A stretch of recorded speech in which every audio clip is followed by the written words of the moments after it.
আজ যে রোগীর সাথে কথা বলবো সেই রোগীটা আসছে মধুপুর থেকে, তাই না?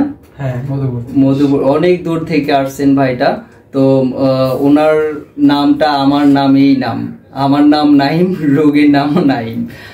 তো এই রোগীটাকে পাঠাইছে, এর আগে আমি একটা ভিডিও দিয়েছিলাম ইউসুফ ভাইয়ের কথা।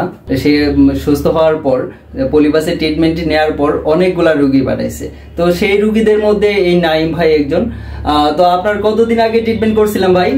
আমার 15 দিন আগে ট্রিটমেন্ট করছিলাম। 15 দিন আগে পলিপাসে ট্রিটমেন্ট করছিলাম। আপনার মোটামুটি ভালোই, অনেক বড় পলিপাস ছিল। এখন কি অবস্থা বলেন? এখন আলহামদুলিল্লাহ ভালো। এখন নিঃশ্বাস ক্লিয়ার? হ্যাঁ, নিঃশ্বাস ক্লিয়ার। মাথা ব্যথা ছিল, এটা কমছে কি? হ্যাঁ, কমছে, কিছুটা পরিবর্তন আসছে। আচ্ছা, আরেক পাশে বাকি আছে, এটার কাজ করে দিলে ইনশাল্লাহ পুরোপুরি ক্লিয়ার হয়ে যাবে। তো আপনারা যেভাবে কাজ করে দিছি ইনশাল্লাহ আর জীবনে কোনোদিন এই পলিপাস হবে না। তা এরকমটাই তো মনে হচ্ছে, তাই না? যেভাবে পড়ে গেছে আর মনে হয় যে আবার হবে না? আর হবে না ইনশাল্লাহ, আর হবে না আল্লাহর রহমতে, আর জীবনে কোনোদিন হবে না যেভাবে ট্রিটমেন্ট করে দিছি।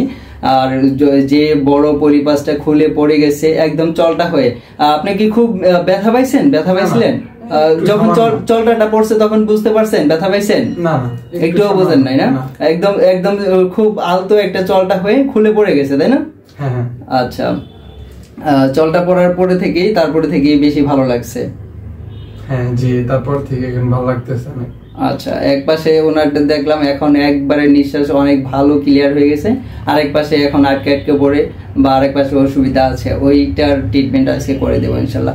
তো সবাইকে ধন্যবাদ যারা পলিপাস এবং বাইলসের রোগী আছেন, আমার চেম্বারে আসতে পারেন। আমার চেম্বার ভাবকি বাজার, মেলান্দহ, জামালপুর। চেম্বারে আসার আগে অবশ্যই ফোন করে জানিয়ে আসবেন।